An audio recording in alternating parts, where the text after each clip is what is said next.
The battle against a proposed data center in the Lacey Lakeview area rages on as more concerned citizens are speaking out against the plans. 6 News anchor Adrian Carbajal met with a resident who lives less than 100 feet away from where this proposed data center will be and shares what concerns he and other residents in the area are expressing. Adrian?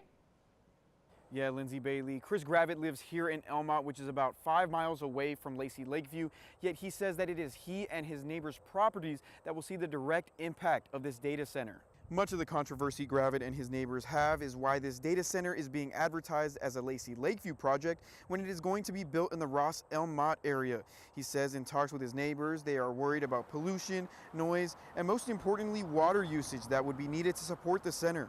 Above all, Gravitt says he feels he and his neighbors are taking all of the risk of this project being built, and the city of Lacey Lakeview would be reaping all of the rewards. I think that's where it's most frustrating for us as residents, is that we're not able to have any impact in terms of the decision that they're making for something that's going to directly affect us as living close to this data center. So essentially, they get the reward of getting that tax base, but they don't have the risk of their residents, their voter base, having to deal and live near this.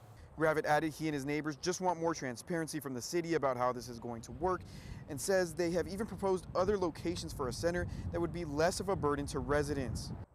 I am currently standing on Gravitt's property line, and as you can see, this fence right here behind me is where the data center is proposed to be built, not even 50 feet away from his own property line. So he and his other residents definitely have their concerns. Be sure to tune back in tonight at 10 as we'll hear from Representative Pat Curry on why he believes this project won't be going much further as long as it's a City of Lacey Lakeview project. Reporting in Elm Mott, Adrian Carbajal, 6 News.